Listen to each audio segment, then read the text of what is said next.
ho, ho! Welcome to Hallmarked. I'm Kyle. And I'm Hallie, and here we do roughly Hallmark-related things once a year as the Hallmark season, also known as the holiday season, rolls around. Last year we did Cars.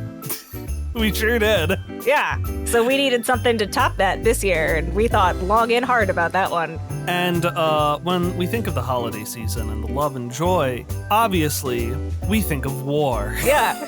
This year is the Battle of the Santas. Santa fights, that's what he does. Santa v. Santa. Yes, this year, Hallie and I have each picked a Santa Claus origin movie, and we're going to summarize our movie and then present a case before a panel of 5 lovely judges to figure out definitively which movie is the best Santa Claus origin movie. It's not necessarily which is the better film, it's which is the better Santa origin story. A fact I forgot when I was writing my 3,000-word summary, which is no longer 3,000 words. So we'll start with my movie. Yeah. We're going to go through the summary of Santa Claus is Coming to Town.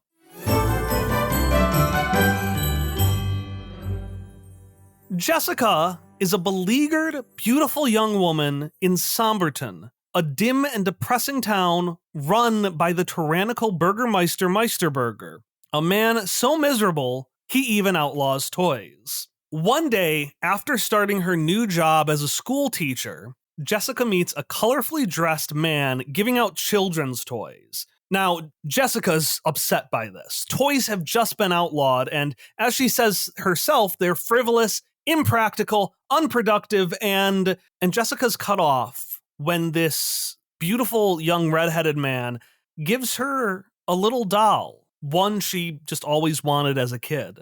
This man introduces himself as Kris Kringle and asks for her help handing out all the toys. And after, I wouldn't say her heart was melted, but after having this, I guess, moment of joy given to her, she helps him out, even though moments before she was saying it shouldn't happen.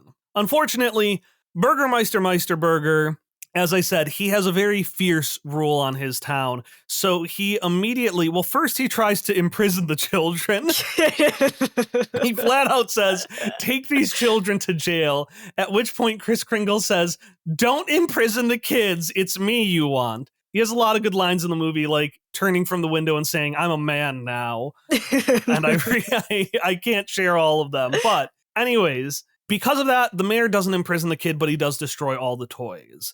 Jessica, however, she can't let this slide. So she goes into the treacherous mountains, which are commanded by the fearsome winter warlock, and searches for Kris, bringing him a satchel of letters from children asking for more toys. And it's actually not that perilous a trip, because Kris, as it turns out, had actually given a gift to the warlock, who now just goes by Winter, and had melted his heart and learned how to see through a magic seeing ball. He just casually on his way back home befriended a wizard. But because of that, he's able to make the trip from his home to Somberton relatively easily, so together the two keep delivering toys. However, Burgermeister Meisterburger, after each delivery, increases his security. So the first time, the kids keep their doors shut, but the ones who are waiting for toys unlock it. Then everything is shut,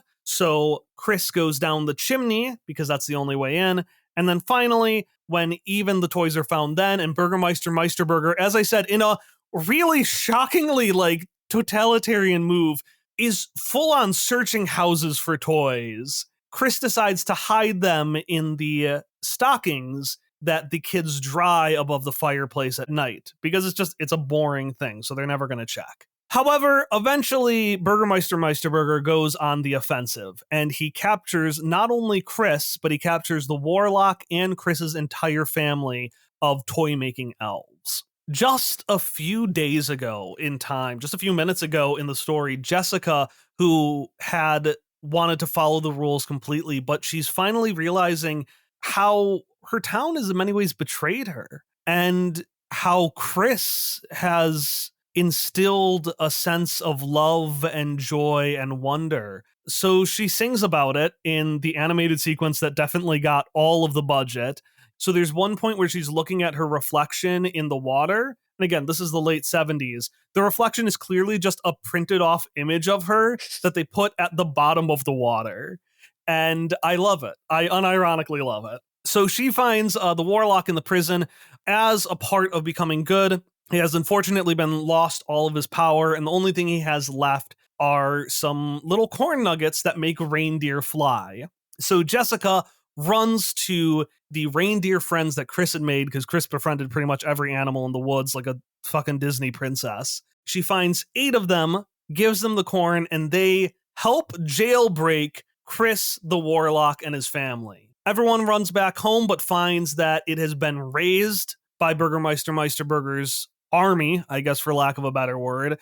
So they decide that they are going to essentially go on the run. They make their way to a far off place, distant from everywhere else, the North Pole. And on their way, because no town would take them in as outlaws, they get married under some trees, which the warlock, using his last bit of magic, lights up. And then from there, they make it to the North Pole. They build a house, a factory. The legacy of Kris Kringle goes across the country, although he is now renamed Santa Claus. The Claus part is because that was a tag he had on him when he was a baby left at the Kringles doorstep. And then Santa because it literally means saint, and people started to see him as a saint. And from there, Santa Claus started delivering to more and more kids. Eventually, there were so many that he decided he was going to do it on one day of the year, the day with the most love and affection, which is Christmas Eve. And he does it every year with his loving wife, Jessica, by his side. Also, there's a penguin. I didn't include the penguin in the summary, but Devin, one of our judges, pointed out that there is a penguin, and his name's Topper, and he's just vibing the whole time. I love Topper so much. Topper's great. He's very bad, though. At one point, Chris goes down the chimney because Topper points out the chimney, but he's honking in the middle of the night as they're doing a stealth mission, because the movie even calls Santa Claus Robin Hood. This movie is just Kris Kringle commits crimes.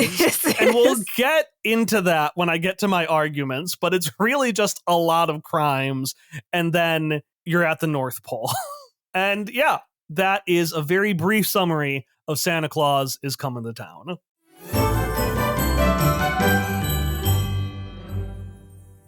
Thank you, Kyle. That sounded so formal. I can feel like hands was, thank you. Now for my presentation.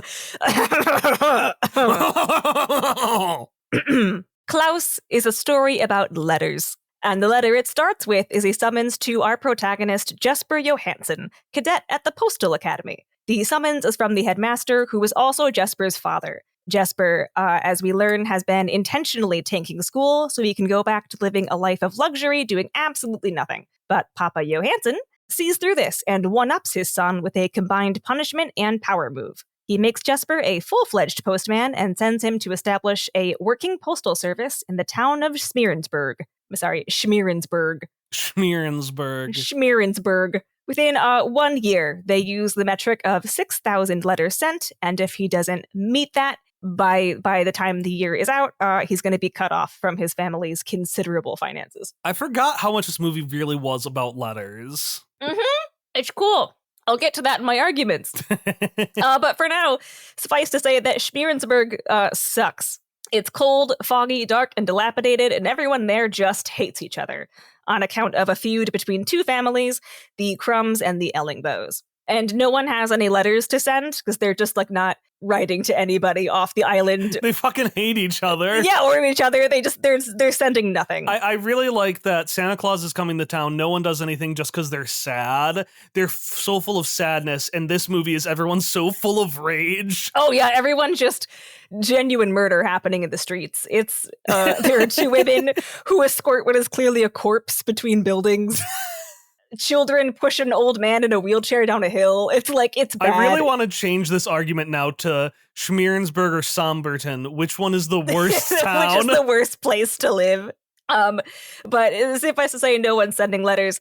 So Jesper's only bite comes when a child's drawing comes fluttering through a window straight into his hand. And the kid's like, hey, will you return that? And Jesper's like, no, but what you could do is mail it. and he tries to convince the child he has to pay postage to mail his drawing back. The child's father is not amused and chases Jesper off his lawn, with the child's drawing still in Jesper's satchel. Weeks go by with no greater success, and wholly demoralized, Jesper finally notices a spot on the Schmierensburg map that he hasn't visited, a place to the far north labeled Woodsman's Cabin. When he arrives there, the whole place looks abandoned. There's clearly like a house and buildings, but no one is there. And he kind of like creeps his way into this darkened barn full of toys. And then he gets stuck there, and there's a whole scene where he tries to get out because there's a large, frightening shadow with an axe approaching, and he runs away and he leaves his satchel behind. And it's the woodsman who was the large, frightening shadow with the axe. And he happens to see the child's drawing, which, as I just mentioned, was still in Jesper's satchel. And the child's drawing is really cute. It's just a sad face of a little kid behind a window, just like the child. I love the sad kids in Christmas movies. Right? Like in The Year Without a Santa Claus, where Santa just gets fucking guilted by a girl singing Blue Christmas. It's just a sad little kid who this woodsman has never even like seen, presumably, or anything. But, you know, something is inspired in the woodsman, and he tracks Jesper down and more or less forces him to deliver this little toy, a small mechanical frog that he has wrapped as a gift. The child is delighted, and he spreads the news that if you write a letter to Mr. Klaus, he'll give you a toy. This means children are suddenly clamoring at the post office to write and mail letters, and Jesper might just have a way out of his predicament. As Jesper and Klaus continue making nighttime deliveries, their mishaps result in the formation of Santa myths along the way, such as going down the chimney, leaving presents in stockings, and most importantly, that only good children receive gifts. This is because in their effort to stay off the made-up naughty list, the children help with chores and clean up the town and aid their neighbors, and this causes a ripple effect throughout the entire community, where slowly other people are inspired, including the adults, and things just start getting better. A once vengeful and dilapidated community becomes colorful and kind and bustling, an effect that is beginning to rub off on Jesper himself. But, like, what is the man supposed to do as he grows closer and closer to reaching his goal? Like, stay in this town forever, delivering the mail, forging relationships, and being happy, never wanting more? This isn't Stardew Valley, but post office. It's a Christmas movie. What the fuck does that mean, Hallie? I don't know, but I wrote it in my thing. What is this, Stardew Valley but post office? Because that's what you learn in Stardew Valley. You go to the small town. This is classic Christmas Hallmark stuff. And then you're like, wow, life is great. Yeah, I was going to say Stardew Valley and a Christmas movie. The only thing that makes Stardew Valley not a Christmas movie is that it doesn't start at Christmas. Right. That's like, I maintain that was a perfectly reasonable thing to say. So as part of Jesper's plan to reach his goal, he proposes that Klaus begins to make new toys because they're going through Klaus's warehouse of toys and they're using up things he's clearly already made. But Jesper's like, what if you made more? And then we give each and every child a new toy in Christmas morning, because he's hoping this will result in an influx of letters that will help him reach that 6,000 letter mark. It is on Christmas Eve, among his new best friend Klaus, the other friends he's made along the way, and a bustling workshop formed by members of the community as their project has grown, that Jesper's initially selfish plan is revealed, as must happen in these Hallmark-esque movies, and he must choose between the lavish life he's always wanted and the new purpose he's found here in Schmierensburg. I won't tell you which one he chooses, because I think that everybody already knows, and I don't want to insult my audience. But over the years, Jesper and Klaus continue expanding their project and delivering to an increasingly wider radius until Klaus passes on at the 12th year. But don't worry, as Jesper explains, he's stopped trying to comprehend what happened to Klaus after he passed. All he knows, he says, after tucking his own children into bed on Christmas Eve, is that once a year, he gets to see his friend. I forgot how sweet that line is. It's so sweet!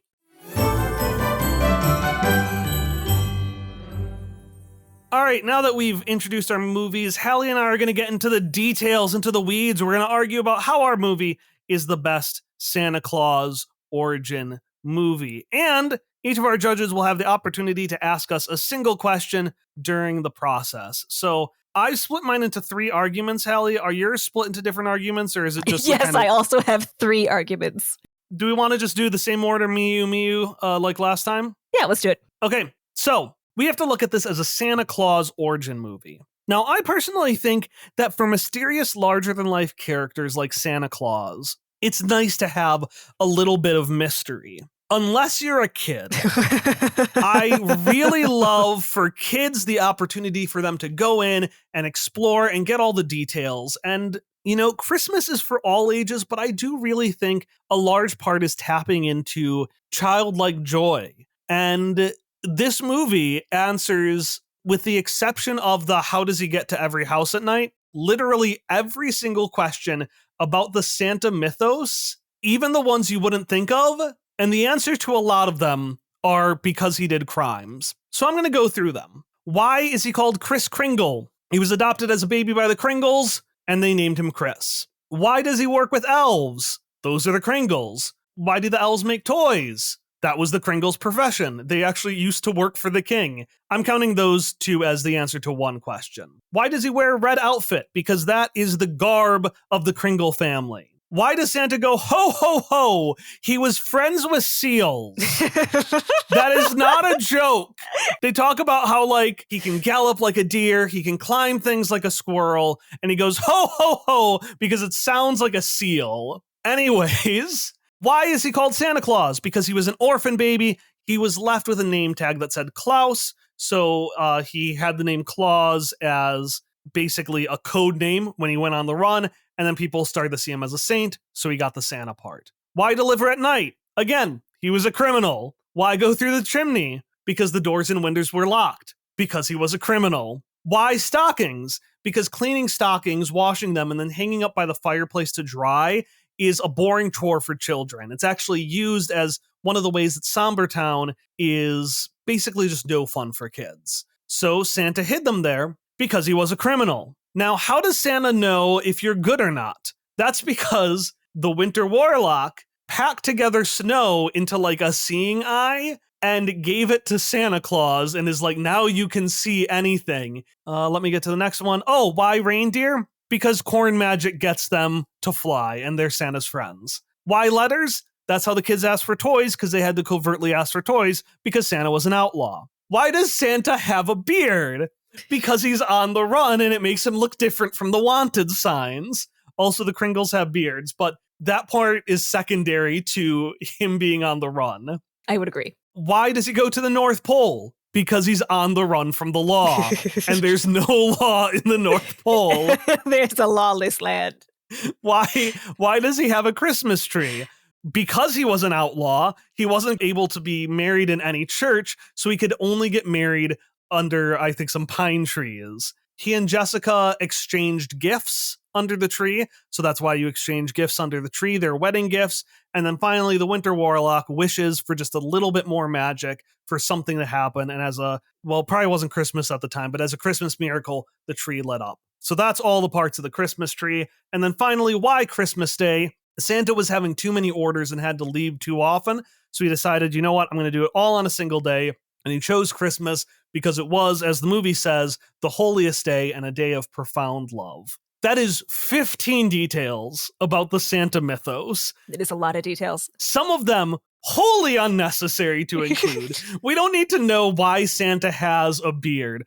But by God, if you had a question about Santa Claus, this movie's gonna fucking answer it. In a movie that's only like 50 minutes long. All right, so I did my first argument. Hallie, do you have anything you want to add, or do any of our judges have any questions before we move to Hallie's first point? I have nothing. All right, no questions from the judges, so Hallie, we will move on to you. Okay, my first point hits a lot of similar points to yours, but it starts with the fact that I think it's neat that Santa is two people, the visible and the invisible. The visible is everything that a familiar Santa is. He is a kindly old man with a long white beard who is good at making toys and wants children to be happy. The invisible part of Santa is the asshole, and that's Jesper. Everything that we know about the Santa mythos comes from Jesper, this random postman in this film. Examples: Santa comes down the chimney because that is how Jesper sneaks into houses. A lot of these families in Smearensburg have like guard dogs or traps in their yards. So Jesper's got to like sneak in, and his design is really fun. He's like a stick person, so he just squeezes himself down chimneys. I like that my movie is Santa is a criminal and yours is Santa is an asshole. but genuinely though, this section is called the duality of Santa. Like, he's such an asshole. So down the chimney, that's the chimney. He leaves gifts and stockings, and that's because sometimes Jesper can't get all the way into the house because there are guard dogs. So he just like has to like sneak them into the stockings and then climb back up the chimney. Santa likes milk and cookies because Jesper just eats whatever's laying out while he's in their house. And most importantly, Santa only gives gifts to good children. That is because on Jesper's first day in town, a child threw a snowball at him and said, "Go home, loser." On one of his other deliveries, Jesper recognizes that he is in that child's house. And so instead of giving him the gift, he puts a random piece of coal into the stocking. And as he leaves, he says, "Who's the loser now, you little brat?" Which is a great line. That is a great line. But the next day, the child shows up at the post office and he's like throwing snowballs. And he's like, "Hey, you didn't deliver my letter. I didn't get a toy." And Jesper's like, "Oh, well, devilish little tadpoles like yourself," actual quote, "don't get toys from Klaus." And the kid's like, "How would he know what I'm up to unless you ratted me out?" And Jesper clearly has just like one of those, "Oh, you haven't heard?" moments of divine inspiration where he's like, "Oh, I didn't have to tell him. He already knows." And he like scares the child into believing Klaus has all these omniscient magical properties. It is the best. It is genuinely very funny. I think that myth, particularly coming from a moment of spite, is extremely funny because that is only good children get toys is kind of what directly leads to the ripple effect that improves the community as a whole. It's also an interesting thing because in Santa Claus is Coming to Town, Santa says the same thing. Chris, the first time he's like, "Oh, I got to see if they're all, good or bad." But without that spite, it's really hard to argue that it's like they're bad kids. So he has to say, they're all good. Actually, of the things they don't cover, we don't even cover coal because this movie, my movie couldn't justify giving coal to depressed children in a place called Somber Town. There are plenty of like genuinely shitty little kids in this one. And I think that level of personal spite from Jesper is just great, especially because Klaus like never knows. He never tells Klaus like, "Hey, I made up a naughty list." It's just something that he took into his own hands. And that's another thing that I love about the Santa is to people myth, because so much of the Santa stuff is just made up. Like in yours, they're like, "Oh, the flying reindeer came from we fed corn and now they fly." Magic corn, Hallie, please. It was magic corn. Magic corn and now Don't they you fly. disrespect the Winter Warlock like this. And, the Winter Warlock has the magic ball where he's looking to see if all the kids are being good. But at this one, like, that's just not a thing that Klaus does. He just made it up. And the kids kind of like there's not a set point of origin for these myths. It's something the kids saw and ran with because they're kids and they're excited about getting toys. So they're like, "Mr. Klaus comes through the chimney and he does this and he has magic and he does this and he's got and it's great." And there's a great scene where their deliveries are getting so big that they have to switch out their one horse for like 8 random wild reindeer, and their cart loses its wheels and then it like hits a ramp and it's flying through the air momentarily, and a child happens to be awake and looking outside and is like, "Oh my God, Klaus can fly." And I think that's really great that during the course of the film, he cannot. This is not a magical thing. These kids are just eating it up. And that's really, really cute. And I really like that when the kid looks out the window, he just sees Klaus, the visible Santa. Yeah. Because Jesper is hidden because he's on the other side. And I think it's really funny that there's this secret asshole. A secret Santa, if you will. Hey. And it also speaks to, or starts to speak to, the quote unquote moral of the film, because the fact that Santa was also this like secret invisible person backs up the quote that Klaus references once or twice in the film: "A true selfless act always sparks another." Jesper's initial act was not selfless because he wants to get home to his rich house. But Klaus's was. He was just like, "Oh, this kid is probably sad. I'm going to give him a frog." And so that one selfless act led to other selfless acts, even though Jesper was also being selfish at the same time. And I think that duality of Santa makes for a really strong Santa origin story. Okay. Any questions from our judges before we get to the second round? Yes, hi. This is David from Catching Up David, and I just had a question for Hallie. Yes, David from Catching Up David. Are Jesper or Klaus friends with seals in this movie by any chance? They are not. There are no seals in this movie, despite the fact that Schmierensburg is on a frigid northern island. It would be a very good place for seals. It would be, that's what I'm thinking. I'm like, is there a single seal? No, there is a whale skeleton, and that is the best I can do. So we don't have a seal, but we do have a skeleton. We do have that's the best I can do. It's like the pawn shop thing. Like, we do have a corpse. Here we go. They are not friends with seals. Interesting. Okay. Well, thank you very much. All right, I'm going to get to argument 2, which relates quite a bit to Hallie's first one. So I've talked about how this movie serves as a Santa Claus origin movie and really gets into the nitty-gritty of the details. But to be a good Santa movie, you can't just be Santa. You have to distill the essence of Christmas itself. Now, I haven't talked much about this movie's animation, but Rankin Bass is the Christmas animation style. If you have seen any sort of animation that's trying to be Christmassy, it is imitating this very specific, very janky, but very charming animation style. And it endures. It's still being referenced today. For example, Sonic the Hedgehog 3, a movie that's coming out, has a short where Sonic saves Christmas that is animated in this style. It's great. Because everyone associates this style with Christmas. This movie also really respects the classic Christmas songs, the ones that really came out in around the 50s. I mean, the name is Santa Claus is Coming to Town. And the movie does that by not only just referencing the lyrics all the time, like Santa will explicitly say, tell them that I can see them when they're sleeping, and I know when they're awake, so they better be good for goodness' sake. And it's cute. It references those classic songs, but also it's a musical. And the music isn't half bad, honestly.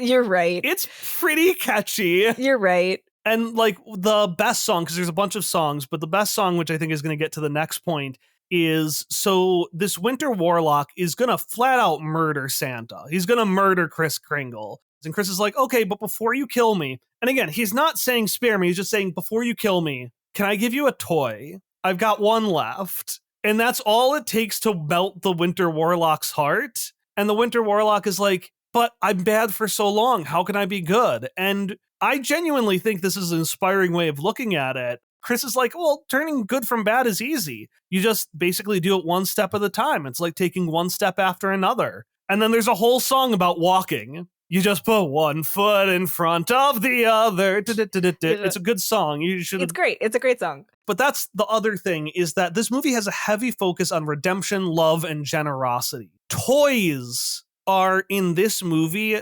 treated less as a marketing or a physical thing.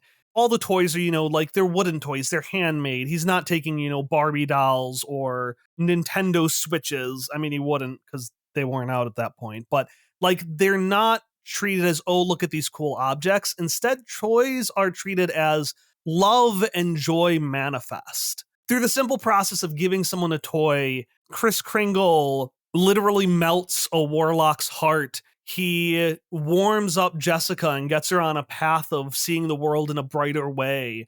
They're hated by someone who exists literally to ruin fun. And the simple act of sharing inspires other acts of love. It gets the warlock to invite the Kringles to his mountain so they can live closer to the kids they're working.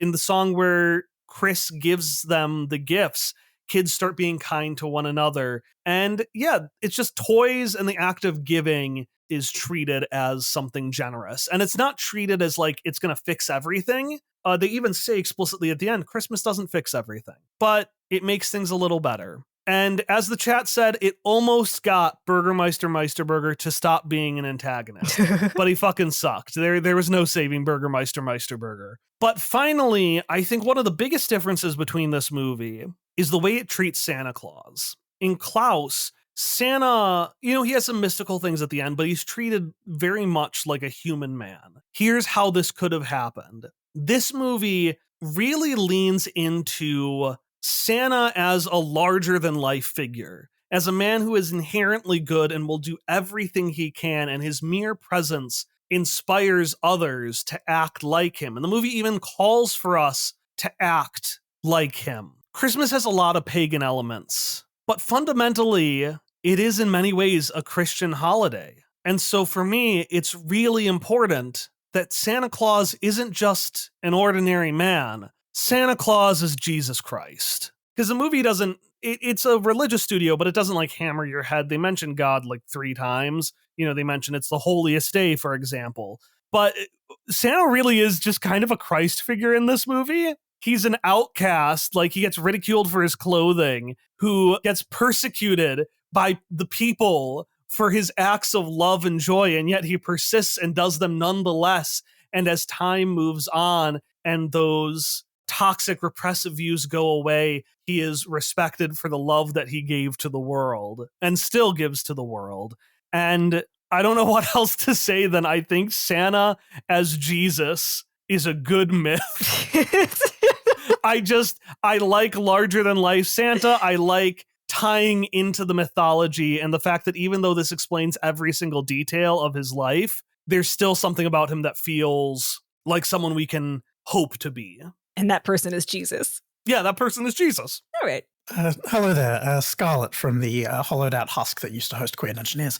My question is for Kyle. And really, I just want to ask, have you considered that your movie is Footloose? I would like to thank Scarlett for that additional 4th argument for why this is the best Santa Claus origin movie. I don't think I have anything else to say. All right, we have a question from Devin. Hi, yes, I'm Devin. I'm from just Blue Sky Comic Crazy. My question is for you, Hallie, since Kyle has been talking about a bunch of music and musical lyrics and stuff. Does Klaus have much musical factor to the movie? Yes, there is it's not like a musical where the characters will break into song, but there is one song that was written for Klaus by Zara Larsson, and it actually plays during a scene I'm going to describe in my next argument. All right, well then go ahead with your argument. Okay, so building off of my previous arguments, specifically referencing the part in the movie where it is the belief that a child must be good in order for them to receive toys from Klaus, I argue this is the better Santa origin because Santa here is the result of a community building upon each other and making the world a better place. He is both the result of this and the cause of this in like a weird circular chain of events reinforcing each other that I think is just wonderful. So in this ripple effect is an increase in the town's literacy. Bear with me. It's great. Yeah, didn't think I was going there, but Santa helps kids learn to read. I'll have you know, Somber Town kids could already read and write, so take that. They weren't fighting for their lives every day. So there's a character named Alva. She is a school teacher, but she has been turned into a fishmonger because like nobody sends their children to school in Schmierensburg lest their children mingle with the spawn of their sworn enemy. So without any kids to teach, she's just desperately hawking fish in order to make enough money she can get off the island and start a new life somewhere else. However, at a certain point in the movie, when the letter writing to Klaus really starts off, some of the kids are like, well, I'd really like to write a letter, but I don't know how to write. Like, I can't read, I can't write, and I'm sad. And so Jesper sends them to Alva, who tries to kick them out at first and tries to ignore them because she's like, no, I don't do that anymore. That's not who I am. But they just hang out and bother her enough that she's like, okay, if I teach you one thing, will you leave me alone? And that thing she teaches is she teaches a little girl how to write her name. And the little girl is like writing it slowly, gratingly on the chalkboard with like the chalkboard sound. Alva's so clearly annoyed. But then the little girl looks at the words and she's like, that's my name? And Alva's like, yeah, yippee, that's your name. And all these other kids are like, well, I want to learn to spell my name. Yeah, can you teach us more? And it's such a cute scene. I forgot about that. That's so cute. It is so good. All these kids wanting to learn how to become literate so they can send letters through the post office so they can contribute to Christmas. It is so good. You're so invested in this movie, which is clearly funded by big USPS. Big USPS. And so this whole like Santa origin story, because of Jesper's involvement as a postman and because he's trying to like give Alva a hard time, and because he's using these children's desires for toys for his own selfish gain, has led to increased literacy and increased happiness and kindness in the community because the kids are going back to school and they're having a lot of fun with it. Similarly, there is a child in this movie named Margot. I love her. She's one of the few things I remembered. Yeah, Margot, hands down the best character. She is from an indigenous peoples from northern Norway, Finland, Sweden, that area, called the Sami. And she doesn't speak English, and the movie doesn't translate for us or anything like that. She just shows up at the post office speaking Sami, and she clearly wants to like send a letter, but Jesper's an asshole, and so he just kicks her out of his house all the time and like kicks her off the porch and is like, I don't have time for you. So eventually there's a point where Jesper oversteps with Klaus that has to do with his tragic backstory, and he feels really bad about it. And because he's feeling really bad, he's like, all right, Margot, I'll throw you a bone. And he takes Margot to Alva's house. And there they spend a whole night going over, you know, like Alva clearly doesn't speak that much Sami either, but they're working it out. They're trying to translate little phrases. They're helping her write a legible letter to Klaus that's like in enough English he'll know what it is. And that is when the original song, Invisible, plays. And it is really, really sweet. Eventually she writes the letter, but Klaus and Jesper are fighting by that point. And so Jesper starts to make her toy himself, and he does just a shit job. And so Klaus happens to come back when Jesper has like fallen asleep working on it, and they make up while they work on the toy, and the song keeps playing in the background, and they go and deliver it to her village, which is just outside the town proper. And then they wait for morning, and when morning comes, she's so excited, and they built her this cute little sleigh that has a sail on it, and it's like a little sailboat for the snow, and she's so happy, and the music crests as Jesper feels what it's like to give something for the first time in his life, and it is magical, and it all happened because he is accidentally partaking in the formation of the Santa. He's accidentally being a nice person. He's accidentally being a nice person. It's so great. And so this ripple effect has caused just this circle of larger reinforcing actions that just continued. And even if you argued like, oh, it started with children were selfish and they wanted a toy, like the fact that they're still keeping it up, it doesn't condemn the incentive for being good. And it, in fact, seems to support that being good is easy if you make a habit of it. Yeah. And that being good leads to other wonderful things, such as a functioning postal service and literacy. And all these things are tied to the act of just one selfless act of giving a child a toy. And as a result, Santa is both the cause and the continued result of community betterment and involvement. As a further example, the Sami people, to thank Klaus and Jesper for making Margot a sled, they come to Klaus's workshop and they end up helping make all the toys because they want to help with like the larger project as well, which is just really nice. And that's where like Jesper starts to like find community, because before now he had a couple interactions with Alva and he was mostly with Klaus, and they have been steadily bonding over the course of the movie. But now it's like a hustling, bustling workshop because by this point they're committed to the whole Christmas thing. Klaus, his tragic backstory is he had a wife and they wanted kids, and so he made all these toys in preparation for the children, but they never came. It just didn't happen for him and his wife, and then his wife passed away. So he's got this really sad like family tree carved into the wall, but there are just two figures on it, him and his wife. That's so depressing. It's so depressing. But when the Sami people come in, they all make their own figurines and they put it in Klaus's family tree. That's so cute. Because Santa and Christmas are the friends you made along the way. And they're a family now. And then he puts Jesper's name on the sleigh. And it's just like, look at all these wonderful, like larger community connections you're forging because of one nice thing, Santa. That's such a wonderful family. It's such a wonderful family. I wish it had a penguin, but you know. I will admit, it could stand for a penguin. All right. So I've talked about how to be a good Santa Claus origin movie, it has to explain the origin of Santa and it has to embody the spirit of Christmas. For my last point, I want you to think back about how I framed the summary, because I went from Jessica's point of view for a reason. Santa Claus is Coming to Town is a movie about a professional woman who doesn't appreciate Christmas, but she gets her heart warmed by a hunky small town man with a humble profession. Together, they not only save Christmas, but fall in love.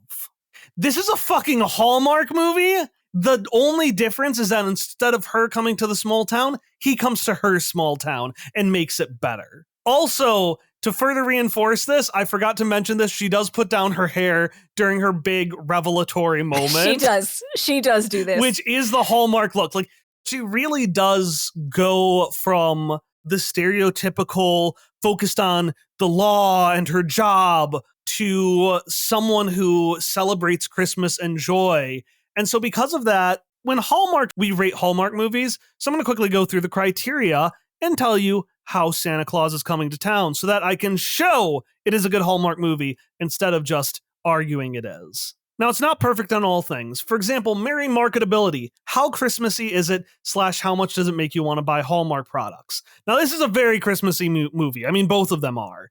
Now, wanting to buy things, not so much. Again, I think this is one of the movie's strengths is that it focuses on the core of Christmas rather than marketing, but I do have to admit, makes it a little less of a Hallmark movie. That being said, Carrieism, how romantic is it? It is very romantic. Romance is the core of this movie.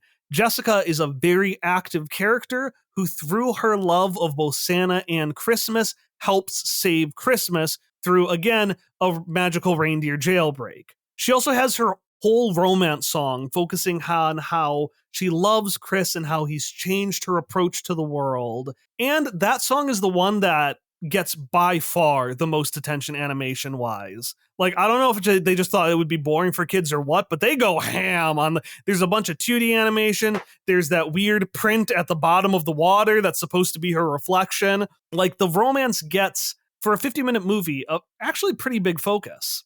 Criteria 3, the Hans Gruber Memorial Award for compelling conflict. How good is the conflict? More points if it includes magic. Well, the Winter Warlock, one of the two main antagonists, literally has magic as a core to his character. And the other one, Burgermeister Meisterburger, I would claim is the second most iconic Christmas villain behind Snow Miser and Heat Miser, who are from another Rankin Bass movie. Fridge placement, the cover, that one doesn't get great points. It's missing Jessica. But again, 2 out of 4 and really high points in both isn't too bad.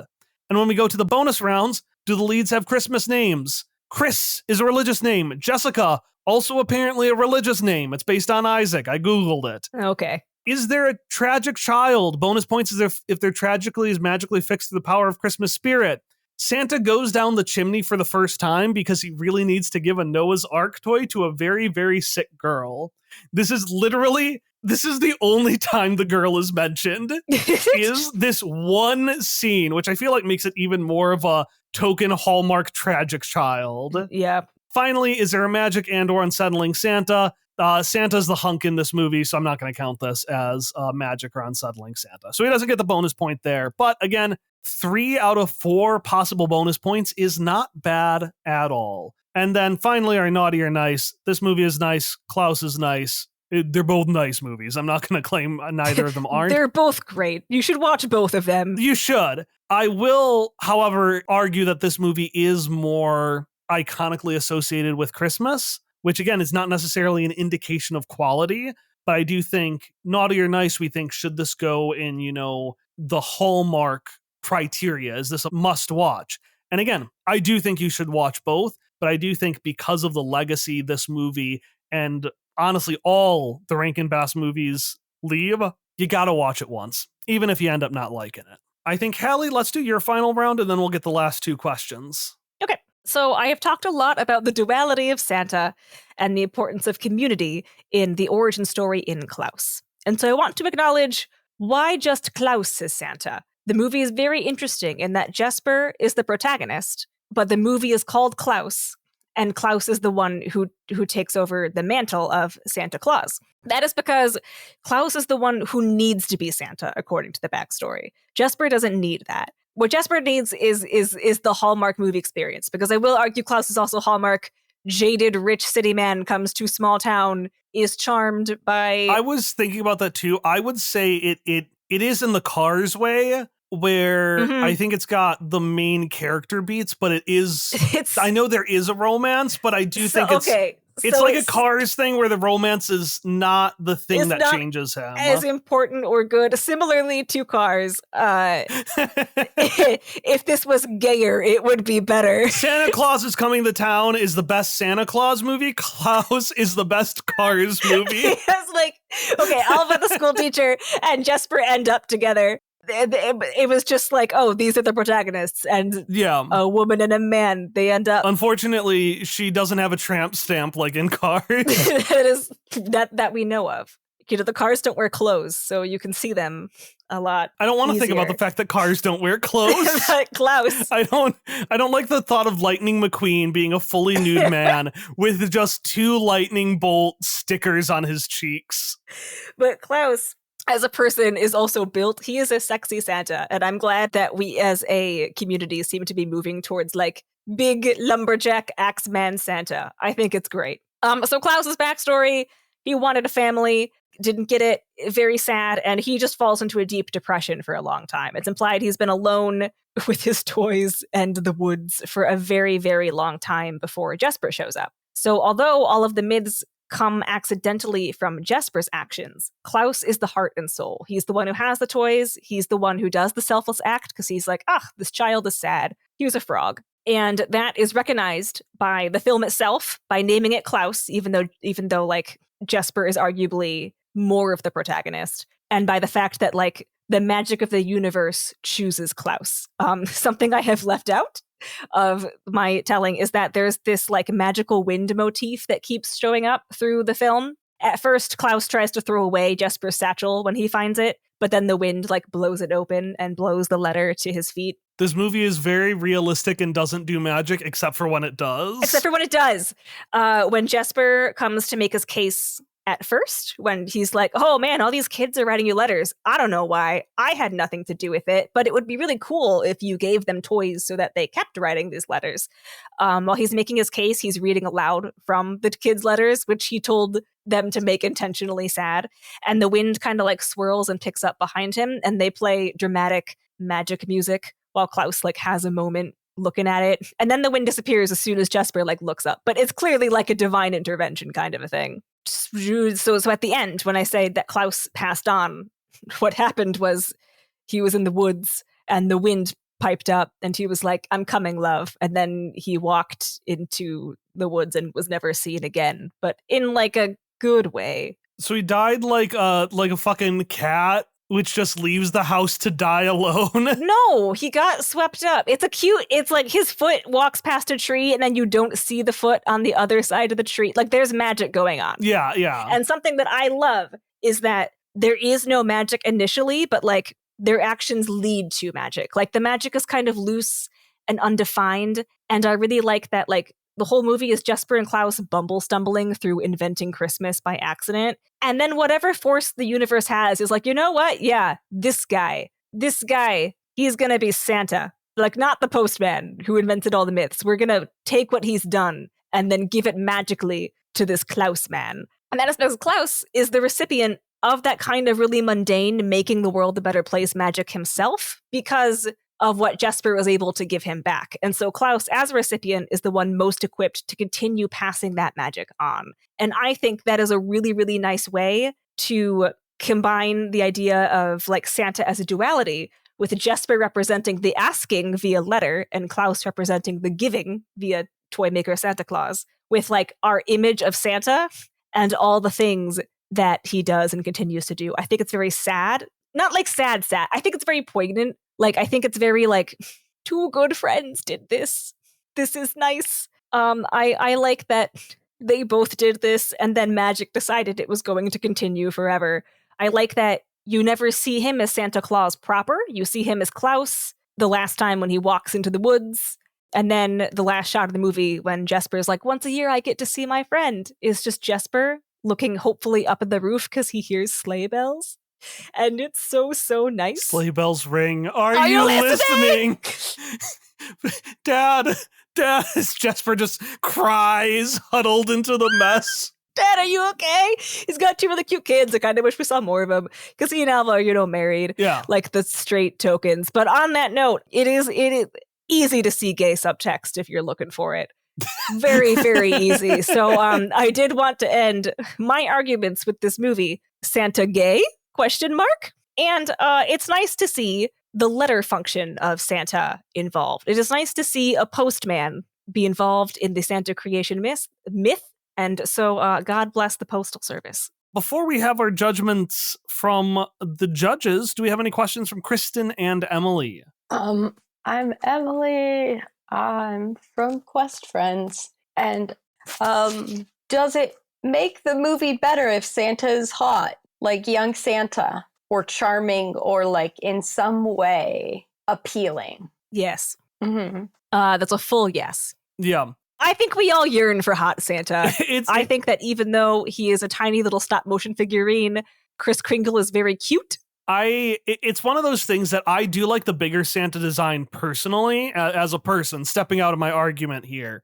But I'm going to argue that hot young Santa is more important purely for the Hallmark factor. Mm-hmm. I think if I want to argue that Santa Claus is Coming to Town is a Hallmark movie, which I do think makes it a better Santa Claus Christmas movie, yeah, he's got to be young and hot. But I mean, he does end up as old Santa at the end. Like we get our full Santa. We see the transition. You get the full Santa. And honestly, he's still a cutie. Oh. Like more in like a grandpa kind of way, but adorable. God, he's adorable. He's so cute. Yeah. He's just a little figure that moves weird, but he's so cute. All right. Kristen, do you have a question? I do have a question. I cannot remember because it was at the top of the episode. If you circled back to what happened in, this is for Kyle, to what happened in, I'm Kristen. I'm from Catching Up David. And I'm wondering, do we ever circle back to what happened in Somber Town after Kris Kringle has fled the law? Yes. So the town ends up improving where the narrator, who is also a postman, he's just the narrator though, but he is a postman. I forgot about that. The postman. I forgot he was also a random postman. God, what a good combo. Yeah, Fred Astaire is a postman. It's great. He basically says the Burgermeisters, so the family, died out and then lost power, and then people realized, you know what, their laws were kind of silly after all, and then they faded into obscurity, and we see a picture on the wall of Burgermeister Meisterburger fall to the ground, break, get thrown in the trash, and then a picture of Santa gets hung up instead. So a little more realistic approach. And again, the movie ends by saying that it won't fix everything. So the town itself doesn't fully transform, but as time goes on, eventually the town gets better because the Burgermeisters just all fucking die. Because the Burgermeisters are gone. They just all die. Because Santa launched a coup. Santa Claus is Coming to Town takes the Luigi approach to solving societal problems. Just what I wanted for Christmas. All right, so with that out of the way, it is time for us to hand over the microphone to our judges for the last time. Judge, I want each of you to pick one movie. Which movie between Santa Claus is Coming to Town and Klaus do you think is the better Santa Claus origin movie? Let's be honest, the best one, because it's one of these two, and why? All right. Well, I'm going to have to say, between the two of you, it was very, very close for me. Kyle, you're sticking to the Christmas spirit, and Santa is a criminal were two big points for me. And the musical with One Step in Front of the Other, that's a very big song for me. But I'm going to have to hand this one to Hallie. Woo! Reason being is I really love... I fucking knew it. When I got all that praise at the beginning, I'm like, fuck, Hallie got this one. God damn it. Sorry, Santa damn it. My reasoning for that is because I really do like the explanation of the turnaround of the main character, Jasper, especially with the language barrier. The Klaus getting a family by just doing one kind thing after another. But the biggest thing that got me was the fact that Klaus didn't have any kids and couldn't achieve his dream, which was to give all these toys to the kids that he had with his wife. But then comes along Jasper with the drawing and the letters and being pointed out to him to be able to achieve his dream of doing that to kids that aren't even his own. So that's my reasoning for giving it to Hallie. Thank you, Devin. You're so smart. That's lovely. Fuck you, but lovely. Who wants to go next? All right. Well, having never seen either of these movies, which I understand is on brand for David of Catching Up David, I had not heard of either of these. I didn't realize they were both animated until that came up during. You haven't heard of the Rankin Bass movies? Santa Claus is coming to town. What the fuck? I've heard of Rankin Bass. I have not heard of this particular one. I know Okay. they're Hobbit. I know the Hobbit movie. We really did pull David out from under a rock. Like Rankin Bass, yeah, The Hobbit. Yeah. That's what they're most known for. They did do The Hobbit. It's just one of those, like, for most people, it's Rankin Bass. You know the people who do those Christmas movies? They also made a Hobbit adaptation. Not Rankin Bass. You know the people who made that Hobbit movie? They also made some Christmas movies. It's usually... It's like, I guess they also do Christmas. Anyways, go ahead, David. All right. Well, I think I'm going to have to go with Kyle's film.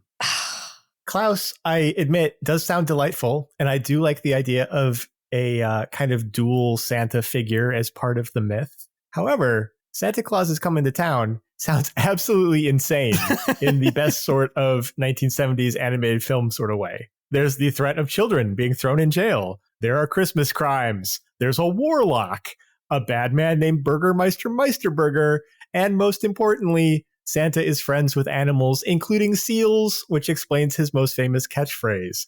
All of this is completely nuts, but Santa Claus is a very weird holiday figure. And by playing up the strangeness of Santa's mythology, I'm going to have to go with the Rankin Bass of Hobbit fame classic that I had never heard of. Santa Claus is coming to town. One detail I forgot to mention about the movie is that all the names are great. Burgermeister Meisterburgers, which is just mayor in German and then mayor again, but with The switched. his main assistant is named Grimsley, and all of the Kringles have a name like Bingle, Zingle, Gringle, And then Chris. and then Chris. All right, who is next? This was very difficult for me. I initially went in thinking it would be Klaus.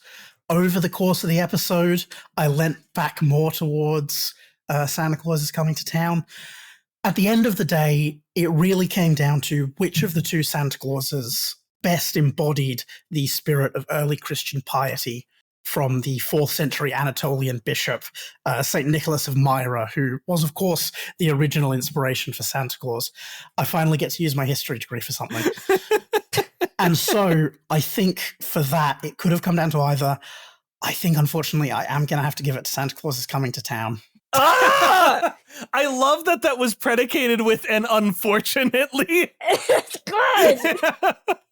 Why is that Santa more like the original Santa? Like, was that guy also a criminal, or?